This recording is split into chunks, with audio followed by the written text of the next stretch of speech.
आइए बाजार के जाने माने दिग्गज ट्रस्ट म्यूचुअल फंड के सीईओ मिहिर वोरा साहब हमारे साथ कार्यक्रम में हो रहे हैं शामिल। और आज मिहिर सर, गुड मॉर्निंग, बहुत बहुत स्वागत है आपका। सबसे पहले धन्यवाद सर। आज से हम आपके साथ हमारी नई प्रोग्रामिंग की शुरुआत कर रहे हैं। आज पहला दिन है, हम आपके साथ आउटलुक लेना चाहते हैं साल 2026 का। बताएं सर, 2025 को देखते हुए 2026 के लिए क्या उम्मीद रखी जाए बाजार से? यहाँ से ऊपर ही दिखेंगे, बेहतर प्रदर्शन करेंगे या अभी भी खतरे टले नहीं हैं? अ, नमस्कार अनिल जी। और आने वाले साल के लिए सबको बहुत बहुत विशेस, गुड विशेस। मेरे ख्याल से जिस तरह से 2025 बीता है, मुझे लग रहा है एक अच्छा बेस बना है बाजार के लिए। अगर हम करंट सिचुएशन को लास्ट ईयर से कंपेयर करें तो लास्ट ईयर काफी यूफोरिया था, बहुत ज्यादा पॉजिटिविटी थी। इंडिया ने बहुत ज्यादा आउट परफॉर्म किया था, खास करके मिड कैप और स्मॉल कैप्स में बहुत आउट परफॉर्म किया था और एक बहुत ही पॉजिटिविटी का माहौल था। और उसका मुझे लग रहा है, मुझे लगता है यूफोरिया जो था उसकी वजह से फिर हमें एक पूरा साल कंसोलिडेशन में निकालना पड़ा। तो एक साल का रिटर्न्स देखे तो ऐसा कुछ खास रिटर्न बना नहीं। फंडामेंटल्स अभी भी इंटैक्ट हैं, लेकिन पहले ऑपरेशन सिंदूर हुआ, फिर ट्रम्प साहब ने तकलीफ दे दी हमें ट्रेड नेगोशिएशंस वगैरह में टैरिफ लगा के। तो वो सारी uncertainty on the basis of high valuation base एक मेरे ख्याल से बाजार को ड्रैग किया। 2026 में अगर देखें, जो जिस तरह से हम लोग बिगिन कर रहे हैं, तो एक टाइम करेक्शन और एक प्राइस करेक्शन का माहौल हो चुका है। सेंटिमेंट ऐसे कोई पॉजिटिव नहीं है। वैसे आईपीओ में अच्छा रिस्पांस आ रहा है, लेकिन ओवरऑल सेंटिमेंटल अभी भी काफी, जैसे आपने जो 2026 का सिक्स मारने की बात करी, लेकिन क्वेश्चन मार्क भी लगाया है। तो एक क्वेश्चन मार्क जरूर है बाजार में कि भाई पिछला साल तो इतना ठीक नहीं गया, तो अगला साल कैसा रहेगा। तो ऐसे माहौल में जब एक्सपेक्टेशंस लो होते हैं तो फिर बेटर रिटर्न्स आने की प्रोबेबिलिटी बढ़ जाती है, क्योंकि कोई यूफोरिया नहीं है। जो करेक्शन होना था प्राइस वाइज, टाइम वाइज हो चुका है। और मैं कहूंगा कि ग्लोबल जो बैकड्रॉप है उसके एब्सोल्यूट और रिलेटिव का कारण हम देखें तो एक तो सबसे पहले इंडिया ने सिग्निफिकेंटली अंडर परफॉर्म किया है बाकी सब मार्केट्स को। तो इंडिया का एक जो प्रीमियम होता था, जो रिलेटिवली इंडिया एक्सपेंसिव दिखता था इमर्जिंग मार्केट्स के कंपैरिजन में, बाकी डेवलप मार्केट्स के कंपैरिजन में, वो प्रीमियम काफी हद तक निकल चुका है। और ये बहुत साल के बाद ऐसा हुआ है कि इंडिया का जो प्रीमियम है इतना कम हो चुका है। तो वैल्यूएशन वाइज इंडिया बहुत अच्छा लग रहा है। दूसरी बात ये कि इंडिया थोड़ा साइड में रह गया, पीछे रह गया, क्योंकि हमारे यहाँ पे कोई एआई वाली हाइप वाली बात नहीं थी। तो जो कंट्रीज हार्डवेयर या सॉफ्टवेयर में थी, ऑफ कोर्स यूएस तो एआई का फाउंटेन हेड है, ओरिजिनेटर है। तो US, China, because of AI developments, और जापान, कोरिया जो वगैरह, जो ताइवान वगैरह जो कंट्रीज है जो हार्डवेयर सप्लाई करती है एआई करने के लिए, उसमें काफी दिलचस्पी आई ये पिछले 2024 और 25 में। तो इंडिया में ऐसी कोई बड़ी प्ले नहीं थी, तो इंडिया एक, मैं कहूंगा कि फीका लग रहा था रिलेटिवली स्पीकिंग। अब पिछले एक दो महीने से ये एआई की जो हाइप है उस पे क्वेश्चन आने लगी कि भाई ये कुछ ज्यादा ही हाइप हो चुका है, वैल्यूएशन के एक बबल टेरिटरी में जा रहा है। तो एक थोड़ी सी क्वेश्चन मार्क एआई की जो हाइप थी उस पे आ रही है।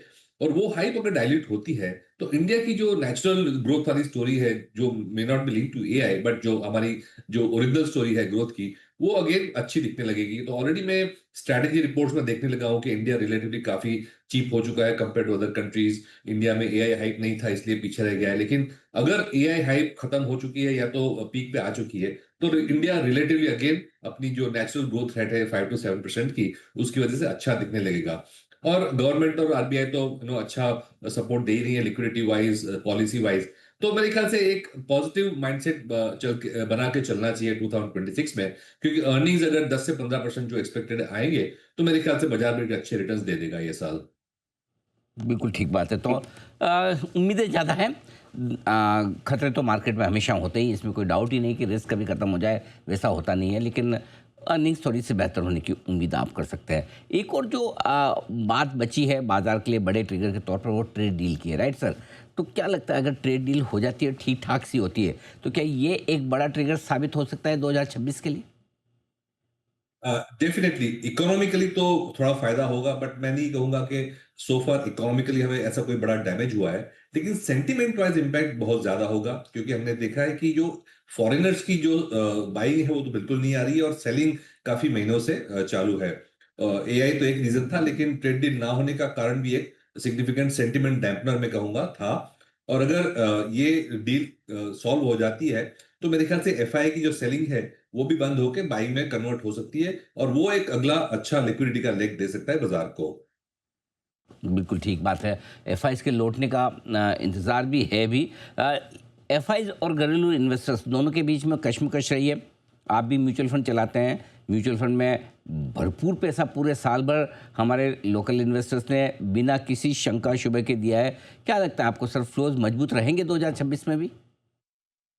डेफिनेटली, क्योंकि हमने जो म्यूचुअल फंड के फ्लोज देखे हैं वो काफी ग्रैन्युलर फ्लोज हैं, छोटे छोटे फ्लोज हैं जो रेगुलरली डिसिप्लिन से आ रहे हैं, सिप करके या तो रेगुलर इन्वेस्टमेंट करके।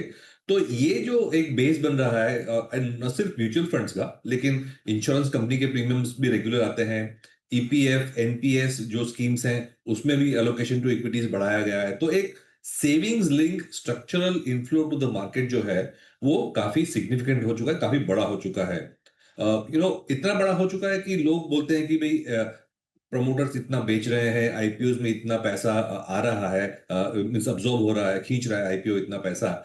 लेकिन ये सब मिला के भी अगर हम देखें तो म्यूचुअल फंड के और ये जो इंस्टीट्यूशनल फ्लोज, इंश्योरेंस, पेंशन वगैरह के जो है वो आईपीओ और प्रमोटर सेलिंग से कहीं ज्यादा है, और इनफैक्ट एफआईआई सेलिंग से भी कहीं ज्यादा है। तो एज ऑफ नाउ ऐसा कोई मुझे डिमांड सप्लाई का इश्यू नहीं लग रहा। ये जो स्ट्रक्चरल इनफ्लोज हैं बाजार में वो डेफिनेटली बाजार को सपोर्ट देते ही रहेंगे। तो पैसे की कमी नहीं है बाज़ार में, आते रहेंगे और एफआईज़ का मुकाबला भी करते रहेंगे। क्या लगता है सर, साल 2026 में 2025 की तरह ही मल्टी एसेट एलोकेशन वाले फंड ज़्यादा फायदेमंद होंगे या फ्लेक्सी कैप इक्विटी फंड? मेरे ख्याल से दोनों की अपनी जगह है। फ्लेक्सी कैप तो एक कोर होल्डिंग रहता ही है, लेकिन जिस तरह से ग्लोबली मनी प्रिंटिंग का माहौल बना है तो उसमें हमारा व्यू ये है कि प्रेशियस मेटल जैसे कि गोल्ड सिल्वर है उसमें भी अच्छी अपॉर्चुनिटी अभी भी है। वैसे ये साल में काफी अप्रिशिएट कर किए हैं ऑलरेडी, लेकिन मुझे लगता है कि जो मनी प्रिंटिंग का या तो इन्फ्लेशनरी माहौल रहता है तो गोल्ड और सिल्वर और प्रेशियस मेटल्स भी अच्छे रहते हैं। सेंट्रल बैंक्स रेट कट करने की अभी भी मूड में है, तो फिक्स्ड इनकम का भी एक जगह है। तो मेरे ख्याल से एक मल्टी एसेट स्ट्रैटेजी भी एक अपनी जगह पे है ऐसे माहौल में। तो फ्लेक्सी कैप मल्टी कैप दोनों अच्छी स्ट्रैटेजी है मैं कहूंगा। तो फल्टी अगर आप मल्टी एसेट क्लास में asset, multi asset, diversification, sorry. जी सर कुछ कह रहे हैं आप सर, सॉरी।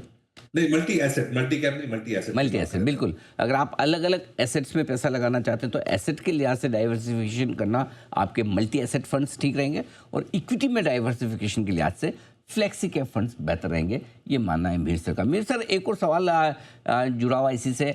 इक्विटी में अगर पसंद हैं थीम सेक्टर्स वगैरह जो 2026 में ज़्यादा बेहतर प्रदर्शन कर सकते हैं बाजार के मुकाबले में, जिसे हम कहते हैं अंग्रेजी में आउट परफॉर्म करना, कौन से सेक्टर्स हो सकते हैं जहां पर आपका फोकस रहेगा? एक तो डोमेस्टिक लिंक सेगमेंट्स हैं वो तो अच्छा ही करेंगे, खास करके जो फाइनेंशियल सबसे बड़ा सेगमेंट है उसने अभी धीरे धीरे आउट परफॉर्म करना शुरू किया है, ऑलमोस्ट करीबन 2 साल के अंडर परफॉर्मेंस के बाद। तो बैंकिंग एंड फाइनेंशियल्स जो है वो तो एक वैल्यू प्लस ग्रोथ का अच्छा इक्वेशन दे ही रहे हैं। पर उसके अलावा भी देखिए जो कैपिटल गुड्स, कंस्ट्रक्शन, इंफ्रास्ट्रक्चर, जो फिजिकल एसेट क्रिएशन वाली जो सेगमेंट्स हैं उसमें आफ्टर 2024 में अच्छे परफॉर्मेंस के बाद ये साल काफी करेक्शन आई है, तो उसमें भी मुझे लगता है कि वैल्यूएशन की अच्छी पॉकेट्स आई है, और फिर इसमें बाकी सब थीम्स भी आ जाती हैं फिजिकल एसेट्स में, जैसे कि कैपिटल गुड्स, डिफेंस, ट्रांसमिशन वगैरह की, ऑल्टरनेट एनर्जी वगैरह की भी जो थीम है वो अच्छी आएगी। तो फिजिकल एसेट क्रिएशन और फाइनेंशियल्स दोनों मुझे लगता है अच्छा करना चाहिए, क्योंकि ये दोनों ही डोमेस्टिक इकोनॉमी के ग्रोथ से लिंक्ड है। सबसे बड़ी बात तो यह है कि क्रेडिट ग्रोथ अब धीरे धीरे करके पिकअप होना शुरू हुई है, और जब क्रेडिट ग्रोथ पिकअप होती है तो वो एक क्लियर इंडिकेशन होता है ग्रोथ का। तो अगर ये कंटिन्यू रहा तो मेरे ख्याल से फाइनेंशियल्स और जो कैप गुड्स वगैरह है, डिस्क्रिशनरी कंजम्पशन तो अच्छा ही कर रहा है, तो ये सारी थीम्स बाजार को आगे ले जा सकती है। हम्म। सर, आपने एक थीम का जिक्र नहीं किया जो बड़ी टॉक ऑफ द टाउन है, बड़ी मतलब आजकल फैंसी करती है, उसमें लोग या तो पैसा बहुत लगाना चाहते हैं, बिल्कुल देखना भी नहीं चाहते, और वो है नए ज़माने की कंपनियां, ई कॉमर्स प्लेटफॉर्म वाली, डिजिटल प्लेटफॉर्म वाली कंपनियां। उस पर क्या व्यू है आपका सर? डेफिनेटली, ये तो हम डेफिनेटली एक कोर होल्डिंग में रखते हैं। इनफैक्ट मैंने कल ही एक ट्वीट किया है न्यू एज कंपनीज के बारे में, और खास करके जो बड़े क्वेश्चंस आ रहे हैं, वैल्यूएशंस एक्सपेंसिव हैं क्या, ये कंपनीज का फ्यूचर क्या है। तो हमारा मानना यह है कि हमेशा माहौल में जो टेक्नोलॉजी जैसे जैसे नई आती है तो ऐसा लगता है कि ये नई बिजनेस मॉडल से नई कंपनीज हैं, बट ये कंपनीज जब लॉन्ग रन में ऑफ ग्रोथ से आती हैं तो फिर उनकी जो कंपाउंडिंग है, वैल्यू कंपाउंडिंग है, बहुत लंबे समय तक चलती है। तो डेफिनेटली नई एज की कंपनीज हमेशा हम ध्यान में रखते हैं, क्योंकि हमारा फर्म बिलीफ है कि जो मार्केट और इकोनॉमी में क्रिएटिव डिस्ट्रक्शन है, उसमें नई कंपनीज हमेशा आएंगी, नए बिजनेस मॉडल्स हमेशा आएंगे।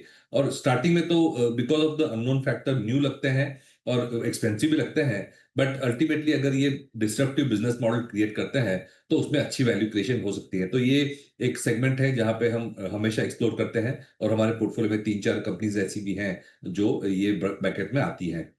बात है तो new age e commerce platform कंपनियों पर भी पॉजिटिव है मिहिर सर। बहुत बहुत धन्यवाद सर, आपने समय दिया और विस्तार से 2026 के आउटलुक के बारे में, सभी एसेट क्लास और इक्विटी पर विशेषकर आपने अपने विचार रखे हमारे दर्शकों के सामने।